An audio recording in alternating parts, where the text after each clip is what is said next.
Você está sintonizado no Agenda Econômica da TV Senado. Fundada no dia 3 de outubro de 1953 pelo então presidente Getúlio Vargas, a Petróleo Brasileiro S.A., Petrobras, nasceu na esteira de um grande movimento nacionalista intitulado O Petróleo é Nosso, com grande força de mobilização nacional. Hoje a Petrobras tornou-se a maior empresa do país e está presente em diversos países, sendo considerada uma peça vital do processo de desenvolvimento, graças às pesquisas e às tecnologias dominadas por essa única empresa. O Brasil conseguiu autossuficiência em petróleo e deverá entrar nos próximos anos para o seleto clube dos grandes exportadores desse produto. Mas há um outro vasto horizonte, além do petróleo, da alcoquímica, dos biocombustíveis, da energia renovável, que cobra respostas de todo o país. O Agenda Econômica de hoje vai analisar a participação da Petrobras no desenvolvimento do Brasil. Nosso entrevistado é o presidente da Petrobras, José Sérgio Gabrielli de Azevedo. Participa dessa entrevista o jornalista Beto Almeida. Presidente, muito obrigado pela sua presença nos estúdios da TV Senado. Sei que o senhor está cansado, foi um dia de maratona aqui no Senado, entendeu? Eu queria começar uma coisa bem light, o senhor falando um pouquinho do perfil da Petrobras, que eu estou vendo aqui nos meus dados, é uma receita líquida de 213 bilhões de reais em 2010, um lucro líquido de 35 bilhões. Como é que a empresa se posiciona com suas congêneres no mercado internacional e no próprio país? Olha, nós somos uma das 10 maiores empresas de petróleo do mundo, em vários critérios. Nós devemos ser hoje a quarta ou quinta em termos de valor de mercado, somos a sétima em capacidade de refino, somos a 13ª em produção, somos a primeira em reserva produção, na primeira com ações em bolsa em reserva produção. Então nós somos uma das maiores empresas de petróleo do mundo, mas tem duas características que são únicas da Petrobras. A primeira característica é que nós somos a única grande empresa de petróleo do mundo que tem a maior parte de sua produção de petróleo no mesmo país e que usa essa produção de petróleo nas refinarias do mesmo país e que vende esses produtos para dentro do mesmo país.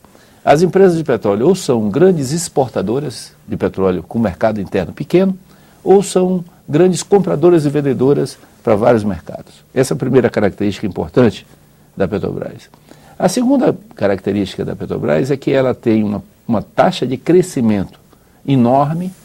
Nos últimos 10 anos ela cresceu uma média nos últimos 30 anos ela cresceu uma média de 10% ao ano, vai crescer nos próximos 10 a uma média de 9,6% ao ano.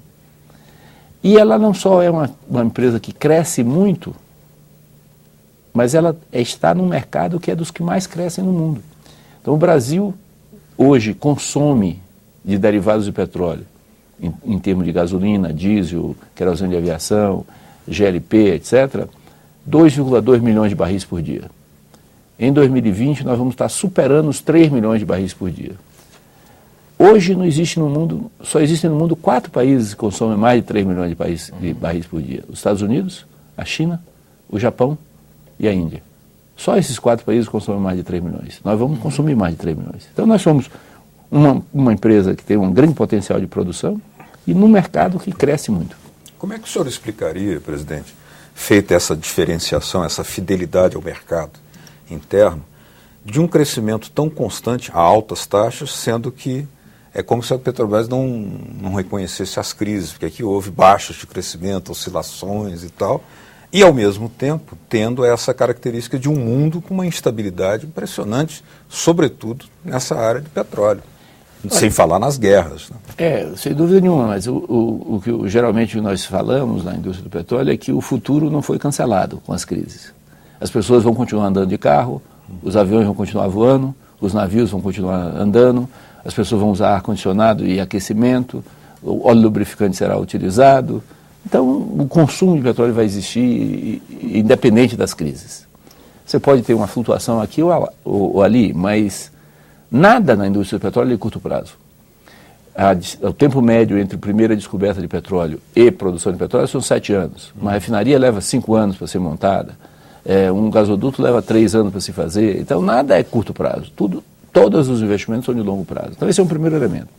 O segundo elemento é que o crescimento de uma empresa de petróleo diferentemente de outros setores industriais, não depende apenas de dinheiro. Depende principalmente de você encontrar o recurso, de encontrar o hidrocarboneto. Então, quando nós falamos que nos últimos 30 anos nós crescemos 10% em média, não é que nós crescemos linearmente 10%. Nós crescemos em saltos.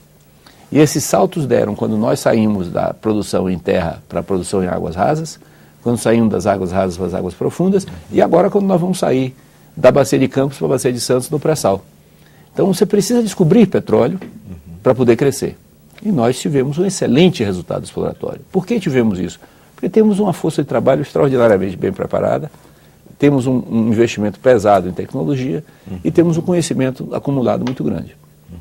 A força de trabalho da Petrobras hoje, ela tem uma característica muito interessante, porque 51% dos nossos trabalhadores têm menos de 9 anos na companhia. Menos de 9 anos na companhia. É. E 46% tem mais de 20 anos na companhia. Então nós temos aí duas gerações de profissionais, os novos chegando extremamente ansiosos e preparados e com gás, e os mais antigos passando esse conhecimento para os novos. Esse quadro, quantas pessoas tem na Petrobras, tem dentro hoje, do Brasil e fora do Brasil? Nós temos hoje 77 mil pessoas do sistema Petrobras. Fora do Brasil nós devemos ter aí alguma coisa em torno de 7, 8 mil pessoas. O que gira em torno desses 77 mil? Girando em torno, considerando o pessoal de construção e montagem e o pessoal que trabalha na prestação de serviços técnicos para nós, deve ser em torno de 300 a 400 mil pessoas nas nossas áreas de trabalho. E qual o leque de atividade? Ele vai de onde? Vai da prospecção, a pesquisa do petróleo, ele vai até fertilizantes, vai até onde? Vai do poço ao fio. Porque nós buscamos petróleo, chama-se exploração. Depois de descobrir, nós desenvolvemos esse campo e passamos a produzir. Então, produzimos petróleo. Depois de produzir o petróleo, nós transportamos o petróleo. Depois de transportar o petróleo, nós levamos esse petróleo para a refinaria, refinamos esse petróleo. Esse petróleo é refinado, nós produzimos na nossa refinaria 380 produtos. Esses produtos são entregues no mercado. Para entregar esse produto no mercado, nós temos alguns milhares de quilômetros de gasoduto, de oleodutos. Temos, na distribuição final para os postos de gasolina, para os postos de serviço, nós temos, em média, 2 mil caminhões todo dia andando no Brasil. E temos 7 mil postos de gasolina e de postos de serviço distribuídos no Brasil inteiro. Isso na cadeia, digamos, de petróleo. Além disso, nós temos produção de gás, gasoduto, botamos o gás no gasoduto brasileiro, transportamos gás para o mercado brasileiro e produzimos energia elétrica. Hoje nós temos quase 7 mil megawatts de capacidade de geração elétrica a partir de gás, que é mais ou menos a mesma capacidade de produção da usina de Itaipu brasileira, a partir da capacidade brasileira de produção. Nós temos já na Petrobras essa capacidade. Além da produção elétrica e do gás, nós também temos um enorme crescimento na área de fertilizantes.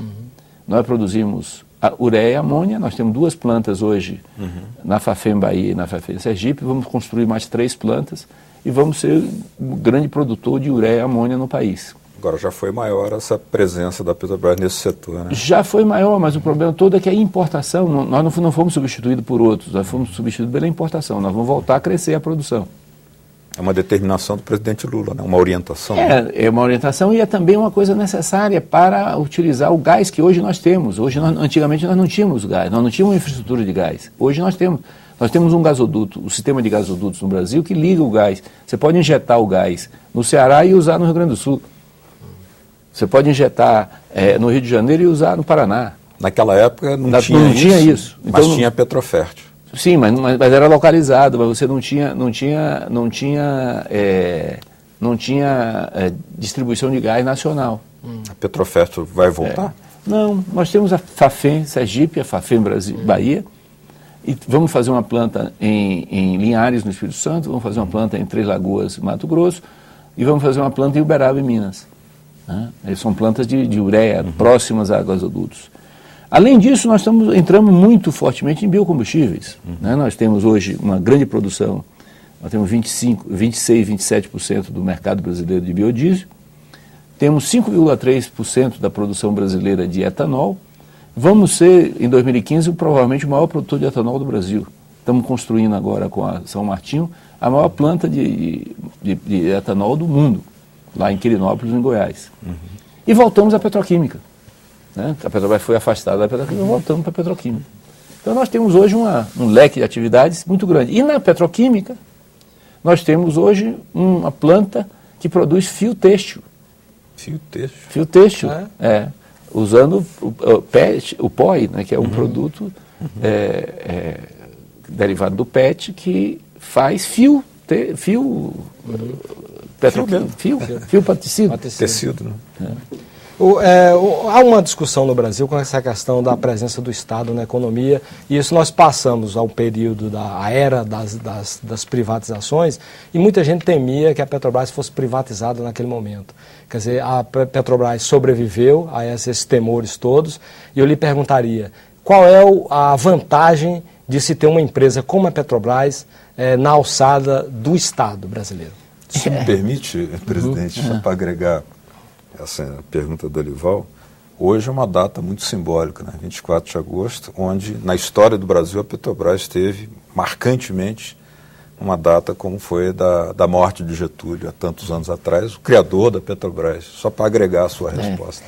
Olha, evidentemente que a história da Petrobras ela esteve vinculada fortemente à história do Brasil. Né? Na década de 50, o movimento Petróleo Nosso foi um movimento social muito forte, com mobilização dos estudantes, dos militares e vários segmentos políticos brasileiros para garantir que o país tivesse uma empresa de petróleo. Agora, diferentemente de outras empresas, quando a Petrobras começou em 53, ela produzia um pouco mais de 2 mil barris por dia. Hoje ela produz 2 milhões de barris por dia no Brasil. E ela teve que fazer isso tendo que descobrir petróleo, diferente de outras empresas que foram criadas em cima de grandes descobertas. Ou nacionalizando grandes reservas de petróleo. No caso da Petrobras não, ela tinha que descobrir, se virar. Então ela tinha que aprender a fazer, tinha que encontrar petróleo, tinha que desenvolver tecnologia, tinha que formar pessoal, tinha que crescer. Então esse foi um esforço grande, isso é uma fantástica força da Petrobras, porque ela foi construída lutando para ser eficiente. Aliás, dizia-se que não havia petróleo. Isso, e ela mostrando o tempo todo isso. Por outro lado, ela é uma empresa que eu de vez em quando digo que ela é esquizofrênica, porque ela é, ao mesmo tempo, uma empresa controlada pelo governo, que tem a maioria dos votos na Petrobras.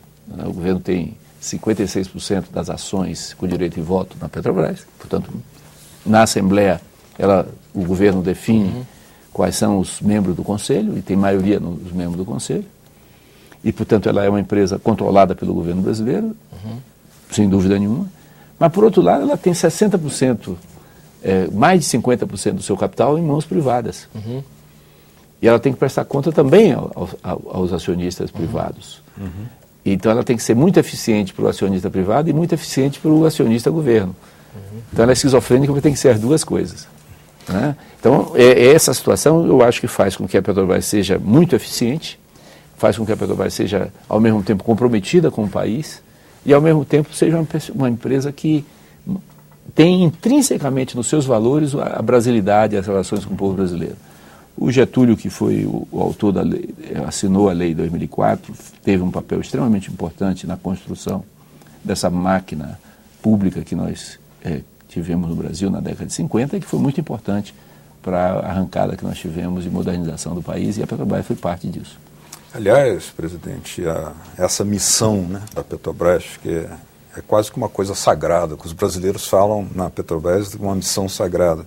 Segundo o plano estratégico da Petrobras, a missão da empresa seria a seguinte: atuar de forma segura e rentável, com responsabilidade social e ambiental, nos mercados nacional e internacional, fornecendo produtos e serviços adequados às necessidades dos clientes e contribuindo para o desenvolvimento do Brasil e dos países onde atua. A gente pediria que o senhor detalhasse um pouco isso, porque há uma grande discussão política, ideológica, hoje, muitas vezes suscitada pela mídia, em torno desses dois aspectos: atender os clientes e a missão para o desenvolvimento do Brasil. Suscita muitas interpretações conflitantes às vezes. Olha, uma empresa de petróleo, qualquer que seja ela 100% controlada pelo governo, seja ela 100% controlada por acionista privado, dada a importância estratégica do petróleo, ela nunca é uma empresa que não tem relações políticas com o governo. Sempre tem relações, ou formais, ou informais, ou diretas ou indiretas. Seja uma empresa 100% controlada pelo governo ou não. Então, pelo fato de estar na área de petróleo, as relações geopolíticas do mercado de petróleo são inevitáveis. Muitas das guerras dos últimos 50, 100 anos estão relacionadas a petróleo no mundo. Então, o primeiro elemento é esse. O segundo elemento importante é o seguinte: a Petrobras, ao definir essa missão para ela gosta de desafio. Né? A Petrobras tem um mote que diz que o desafio é a nossa energia. E algumas vezes eu penso que é até demais, dá até choque. Né? Porque ela quer ser uma empresa com múltiplos públicos de interesse. Então nós temos que ser muito bons para o governo que controla a empresa, nós temos que ser muito bons para o acionista que não é o controlador e que quer rentabilidade da empresa, nós temos que ser muito bons para os nossos trabalhadores que querem receber o máximo de salário, justamente ter melhores condições de trabalho, nós temos que ser muito bons para os nossos fornecedores que querem receber máximo de recursos e nós queremos reduzir o que pagamos, nós temos que ser muito bons para os nossos clientes que compram nossos produtos, nós temos que ser muito bons para a sociedade em que nós estamos em volta, porque nós temos que nos relacionar com a sociedade em volta, nós temos que ser muito bons para a comunidade científica, nós temos que ser muito bons para a imprensa, para os formadores de opinião. E não é só que nós queremos ser muito bons, mas no desafio nosso, no nosso objetivo, nós queremos ser o preferido. O que significa que você tem que ter um equilíbrio aí entre interesses contraditórios que é muito grande. Mas eu acho que ela tem conseguido, a Petrobras tem conseguido, ao longo da sua história, traçar um caminho que equilibra esses interesses. Algumas vezes pendendo mais para um lado, às vezes por outro. Nesse momento, por exemplo, nós temos a grande discussão sobre o preço de gasolina, preço de diesel, etc. Que é um tema muito relevante, que a imprensa fica apaixonada, quando o preço está maior, de todos tem menor, tá certo? Né? No mundo do que aqui dentro. Mas quando o preço é o contrário, tá certo? Como aconteceu em 2010, isso não é uma coisa muito atraente. O fato é que nos últimos 8 anos que nós adotamos essa política, nós acompanhamos, em média, os preços nacionais com os preços internacionais. Mesmo que em alguns momentos nós estejamos acima e em outros momentos abaixo. Nesse momento nós estamos abaixo, mas estivemos acima em 2010. Claro. Então, a exploração de petróleo e as questões de meio ambiente. No próximo bloco, aguarde.